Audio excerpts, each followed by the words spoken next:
diciptakan oleh ahlinya gitu, melalui bab tirakat atau bab puasa dan sejenisnya. Karena orang dulu kan lebih nilai spiritual lebih hebat gitu kan dalam hal apapun. Jadi mungkin di situ dia mengasih tuah di pusaka itu tujuannya baik untuk bab berikutnya atau keturunan-keturunannya bisa menggunakan pusaka itu untuk membantu dalam hal mungkin kehidupan, mungkin dalam hal spiritual, mungkin kayak gitu Pak Ustadz. Jadi ya dalam hal ini ya termasuk budaya lah bagi kita. Pusaka itu termasuk budaya. Mungkin dikatakan bisa disimbolkan, tetapi ya benar-benar bertuah ya. Iya. Ya gini ya Pak Ustadz ya. Kalau pusaka itu kan ada yang dikategorikan pusaka yang langsung secara alam. Artinya dia terisi secara alam setelah itu digunakan oleh yang mempunyai, atau yang punya itu digunakan sesuai dengan tuahnya gitu kan. Mungkin untuk berperang zaman dulu lah. Jadi itu yang digunakan. Tapi sekarang ini kebanyakan orang menganggap itu hal yang tabu lah, memusyrikan gitu kan. Ya menurut saya itu kan bukan berarti itu hal yang musyrik. Kita bukan menyembah itu kan Pak Ustadz. Artinya kan tuah itu berguna untuk kita dalam hal apa gitu kan, bukan dalam hal untuk penyembahan kan.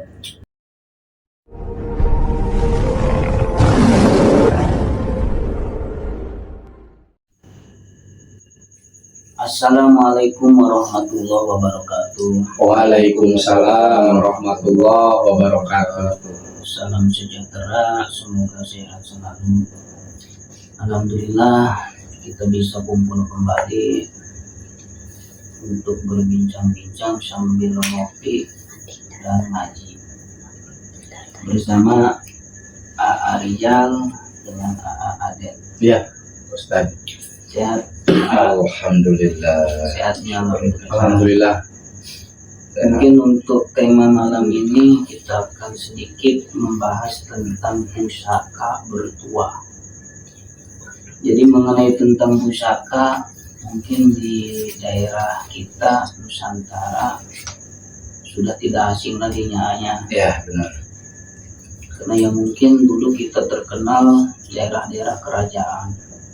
Jadi banyak pusaka-pusaka peninggalan-peninggalan kerajaan turun-temurun. Ada yang berupa keris, ada yang berupa tombak, dan lain sebagainya. Nah, mengenai pusaka tersebut, bisa dikatakan pusaka bertuah. Apakah pusaka tersebut mempunyai sejenis pengisinya bagaimana? Apakah diisi oleh khodam, apakah diisi oleh kekuatan supranatural, atau yang lainnya? Menurut pandangan Rijal, bagaimana tentang pusaka bertuah itu? Ya, bismillahirrahmanirrahim. Menurut pandangan saya tentang pusaka bertuah itu kan pusaka yang dulunya mungkin diciptakan oleh ahlinya gitu, melalui bab tirakat atau bab puasa dan sejenisnya. Karena orang dulu kan lebih nilai spiritual lebih hebat gitu kan dalam hal apapun.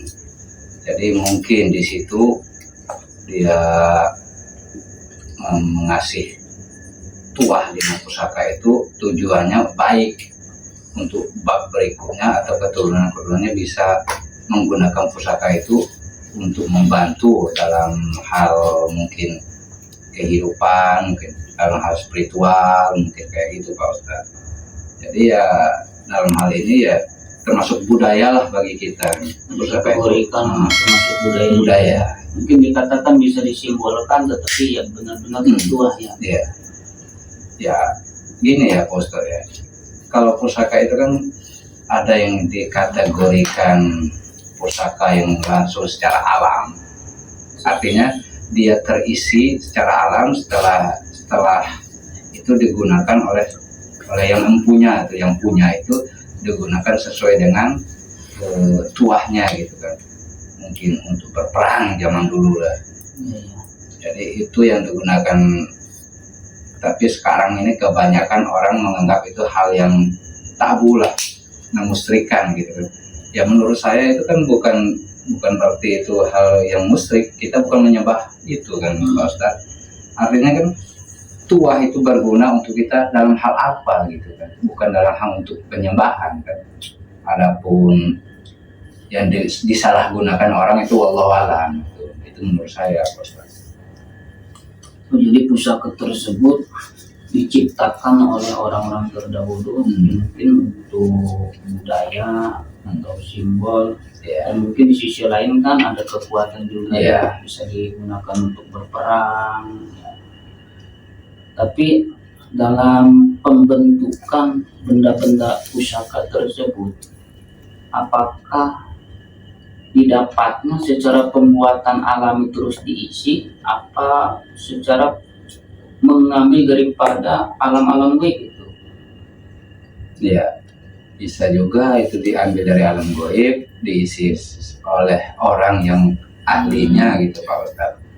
Karena dari hasil olah batin dia itu, dia bisa menguasai sesuatu alam mistik atau alam gaib. Jadi dia bisa meminta bantuan lah istilahnya kan. Jadi si alam gaib itu kan bekerja sama dalam membantu ini untuk kepentingan duniawi, umpamakan untuk perang lah, untuk apa, karena kan di zaman dulu kerajaan-kerajaan kan hal seperti itu hal yang udah gak asing bagi kita masyarakat Nusantara. Jadi mungkin setelah sekian dia tenggelam, mungkin anak keturunannya gitu dikasih dititip lah itu sebagai cenderamata ya istilahnya. Nah, itu kan tergantung bagaimana orang-orang tersebut menyikapinya. Mungkin yang memusyrikan ya silakan, itu kan hak mereka. Ya, mungkin tergantung kepada orangnya juga ya. Jadi kan kepercayaan masing-masing. Memanfaatkan pusaka tersebut ya, ada yang benar-benar secara berlebihan juga ya, ada yang untuk jalan syariat juga mungkin ya. Itu kan dikembalikan kepada orangnya masing-masing yang memegangnya.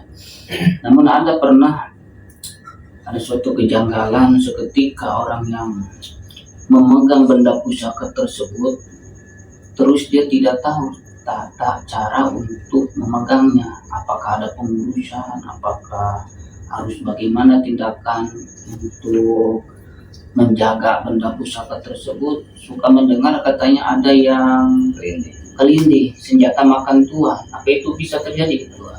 Ya mungkin itu kan hal itu coba ada yang sedikit punya pengalaman atau pernah mendengar dari orang tuanya atau dari orang-orang tua terdahulu atau dari saudara-saudaranya yang pernah kena hal seperti itu. Mungkin ada ya, mungkin untuk Adeden untuk sedikitnya berbagi cerita untuk kita mengenai tentang pusaka yang suka melintih itu seperti apa itu?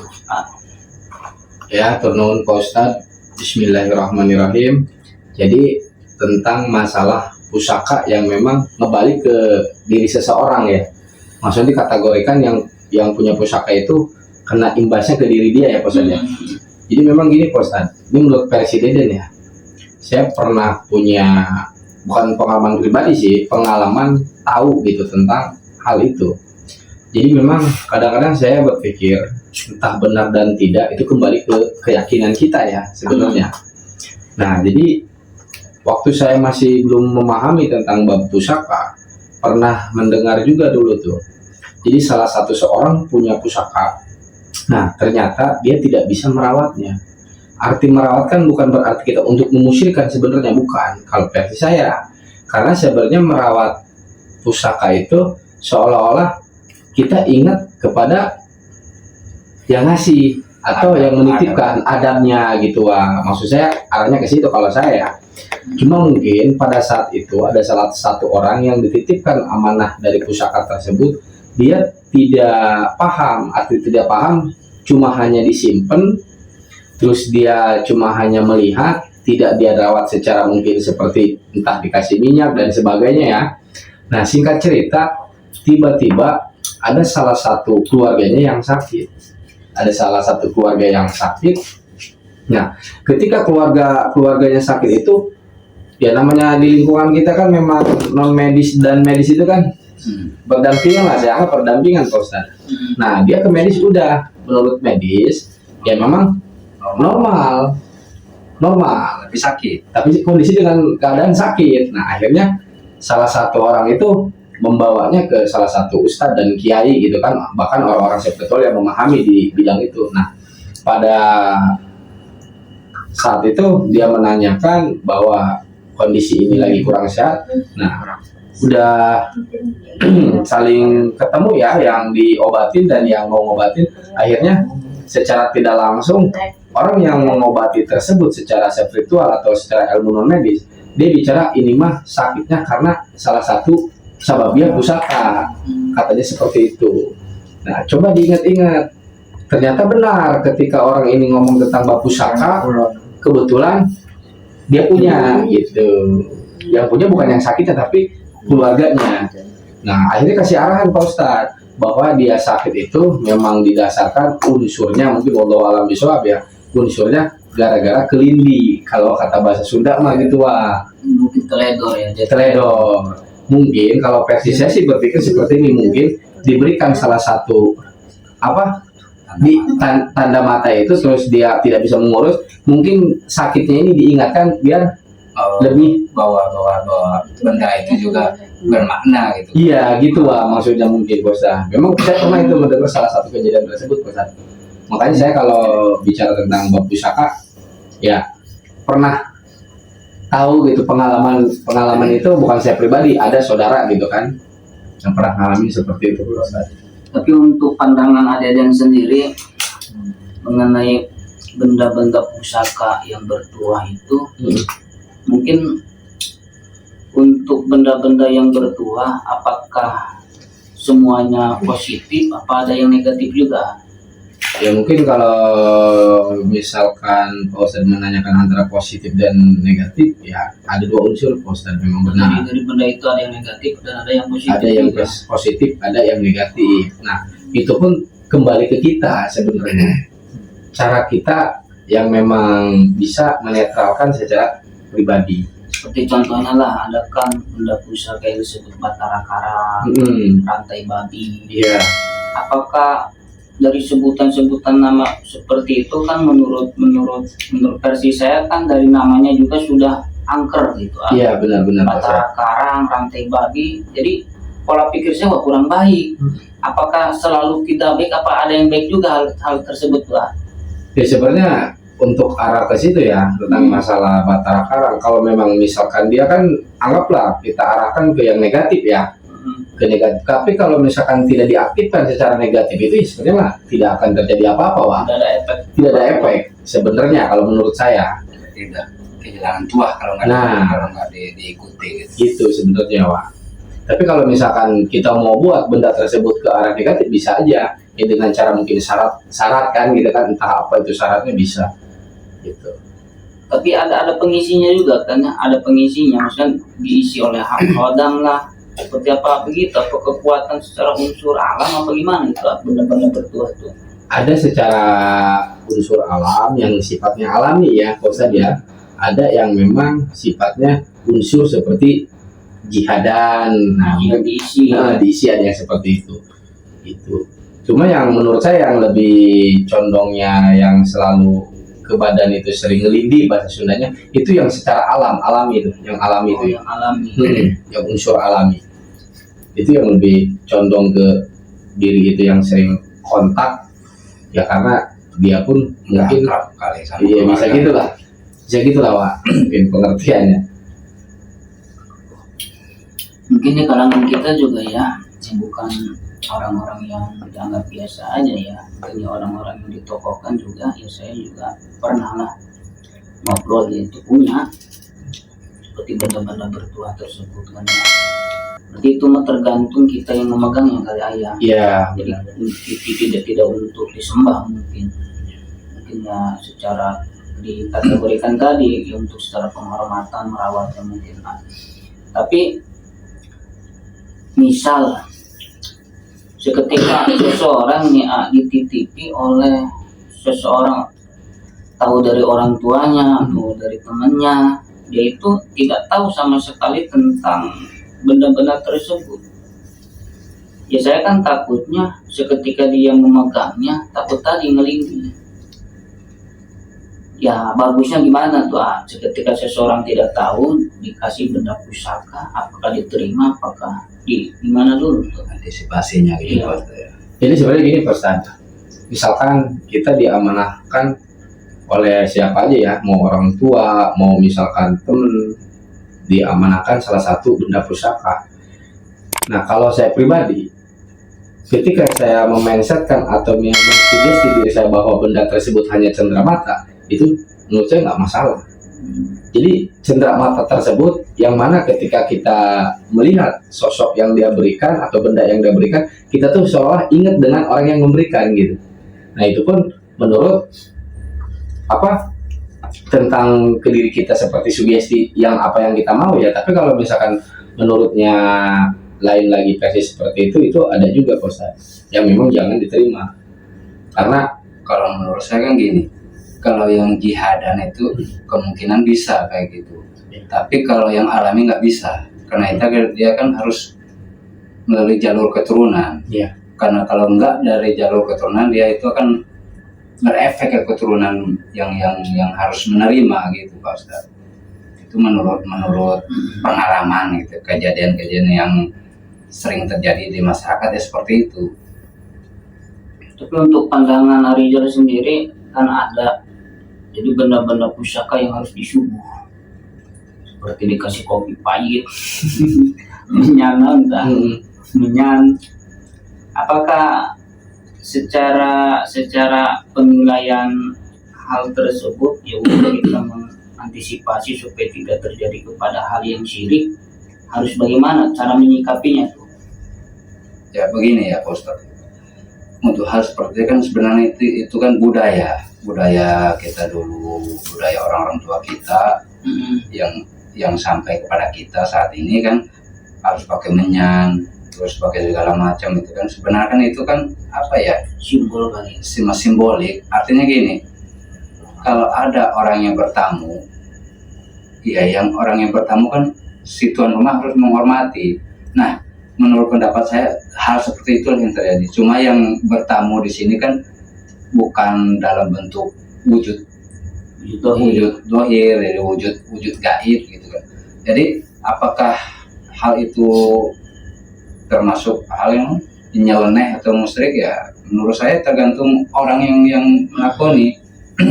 Mungkin mohon maaf ini, mungkin untuk yang lebih rinci, mungkin untuk para dukun yang mungkin itu ke arah yang negatif lah, itu bisa untuk mencelakai orang. Kalau hal-hal yang bersifat bahasa bukan abu-abu ya putih lah bahasanya, ya hal-hal yang seperti itu nggak terlalu Pikirkan kali ya biasa aja lah gitu. Kalau ada silakan, kalau nggak ada ya udah, karena kan mereka nggak nuntut itu, yang dituntut kan adab kita, karena kan mereka datang dalam hal ini untuk menuntun batin kita ya sama, guru yang nggak terlihat gitu. Bisa untuk mencerdaskan batin kita juga itu Pak Ustadz. Itu menurut saya. Mungkin menurut Aleda mungkin ada sedikit lebih rinci, wallahualam itu kan beliau lah yang tahu yang rincinya bagaimana. Ya, kalau untuk Adedan gimana melihat yang tadi? Ya kalau saya sama ya, sebenarnya bicara tentang masalah tadi seperti adatnya subuh gitu kan, memang itu mah adat ya, bagi saya itu adat istiadat zaman dulu mungkin, yang memang ada ritual kecil ya, seperti sering dikasih kopi manis atau kopi pahit dan sebagainya gitu kan. Nah kita sebagai anak cucu, kalau memang diamanahkan seperti itu ya jalankan aja, ikuti aja, dengan satu catatan, yang penting kita tidak berubah dalam keyakinan atau dalam pendirian pribadi. Kita hanya menjalankan yang apa itu diamanahkan gitu. Anggaplah misalkan ritual tersebut, jangan ritual ya, maksudnya kenapa bicara ritual, kan di situ ada seperti kopi pahit kopi manis, itu sebenarnya hal biasa Pak, adat bagi saya, hanya menghormati lah ya, hanya menghormati. Nah itu pun tergantung kitanya. Adapun kita terkadang suka berpikiran berlebihan, itu kembali ke diri masing-masing gitu.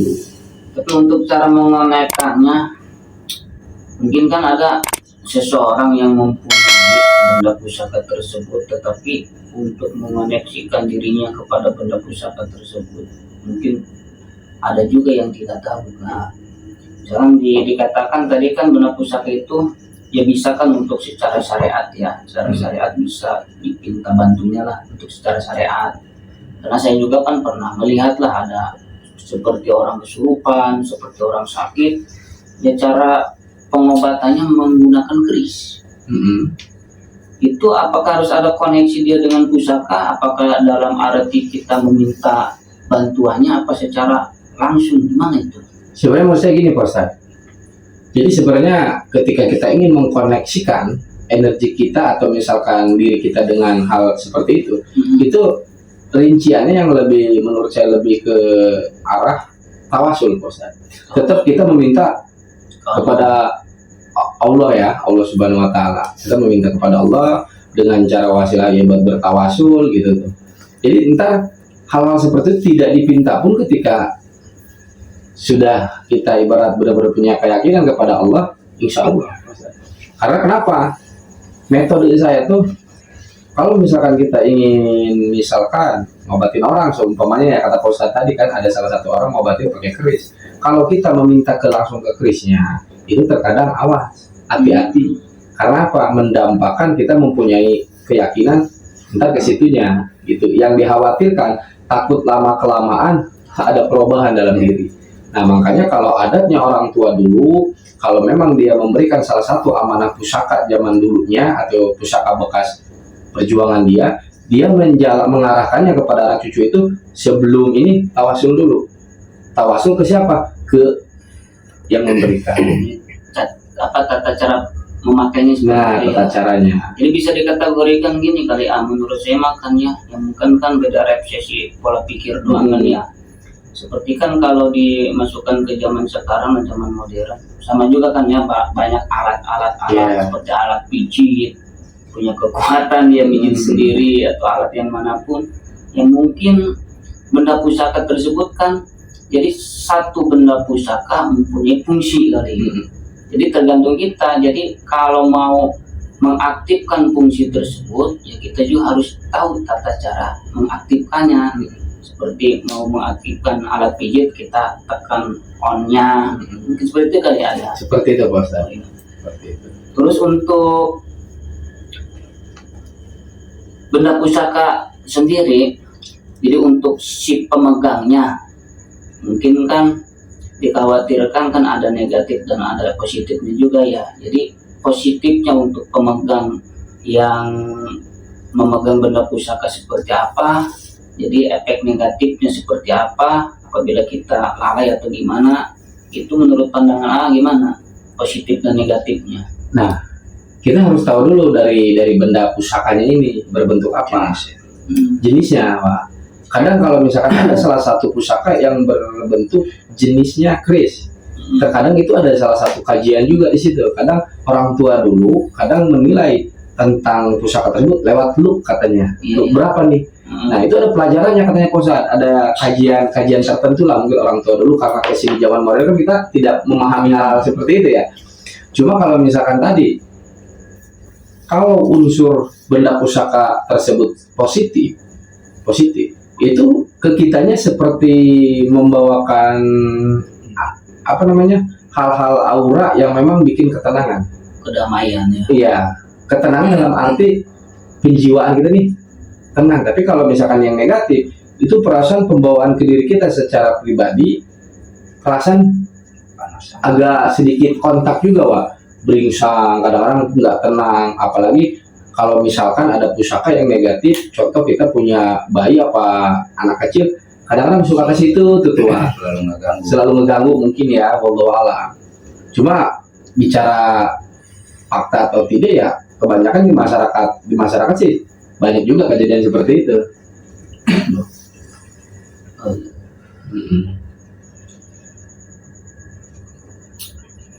Tetapi untuk benda pusaka tersebut, apakah dikategorikan gini ya? Jadi kan yang positif bisa mendatangkan kedamaian terasanya, yang negatif ya mungkin bisa Kebalikan. ya kebalikan daripada Kebalikan tadi. yang tadi. Tetapi energi daripada aura pusaka yang positif ini atau yang negatif itu bisa mempengaruhi orang yang memegangnya, sekaligus ya rumahnya, mungkin keluarganya ada pengaruh itu. Ada, menurut saya ada Pak Ustadz. Ada. Kalau saya pribadi ya, tapi ini untuk saya pribadi gitu. Kalau Pak Ustadz menanyakan itu ke saya, ya saya pribadi ada. Tapi nggak tahu kalau Pak Ustadz bicara dengan siapa lagi gitu kan, beda versi lah mungkin. Ada yang enggak, ada yang ada mungkin seperti saya. Kalau saya ada Pak Ustadz. Jadi kalau yang positif, jadi pengaruhnya juga kepada kita positif. Seperti tadi ya, ada ketenangan, ada kemauan, ada keuletan. Bukan menjadi sebaliknya. Kalau negatif ya mungkin seperti itu, mungkin ambisi cepat, amarah cepat, mungkinnya seperti itu. Karena kalau yang positif, ketika kita menjalankan salah satu ibadah, ya contoh ibadah kita kan bukan berarti yang memang di dalam rumah aja ya, di luar rumah maupun di dalam. Kalau kita lagi ibadah seumpamanya lagi di rumah nih, kita zikir, itu mendapatkan salah satu ketenangan dalam lingkungan tersebut. Kalau memang pusaka itu halnya positif ya, unsurnya itu ada ketenangan. Tapi beda kalau misalkan ini ya bendanya ini, benda pusakanya negatif, ketika kita ibadah ada seperti pro kontra lah dalam diri itu. Seperti magnet benturan seperti itulah contohnya Pak Ustadz. Mungkin bisa juga kan dalam keluarga suka ada cekcoknya, karena kan mungkin aura rumahnya kurang benar juga kan dari pusaka yang negatif itu ya. Negatif. Tapi untuk pusaka yang negatif itu bisa nggak untuk Arijan dinetralisir supaya nol, tidak ada kekuatannya. Yang negatif kita netralisirkan supaya nol.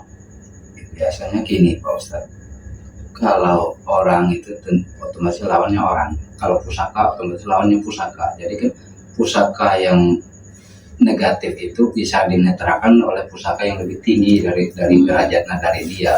Jadi bisa sama itu dinetralkan. Kalau dia sama-sama, tetap yang memegangnya yang jadi bergejolak. Jadi ya sama, harus tingkatnya lebih tinggi yang bisa menetralisir aura dari pusaka negatif tersebut. Itu menurut saya, Pak Ustadz.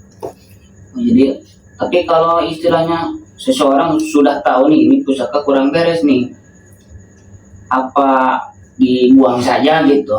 Itu apa dikasih orang lah, gimana itu? Ya, kalau hal seperti itu biasanya kan orang tersebut otomatis dia telah mempunyai batin yang cukup kuat karena dia mengetahui pusaka itu bahwa itu negatif. Berarti orang tersebut secara otomatis mampu menetralisir itu untuk merubah dari hal yang negatif itu sedikit-sedikit untuk Jadi orang yang mengetahui, misalkan yang minta tolong nih, ada tolong ini negatif atau positif atau negatif. Jadi acuannya ya bisa dinetralisir juga ya dengan kekuatan yang mungkin melalui benda pusaka lagi, atau dengan kekuatan adik sendiri, atau diamankan lah. bisa ya seperti itu. Bisa amanahnya harus dibuang, ya harus dibuang. Dan mungkin lah untuk pertemuan malam ini sedikit itu juga ya, membahas tentang pusaka ya.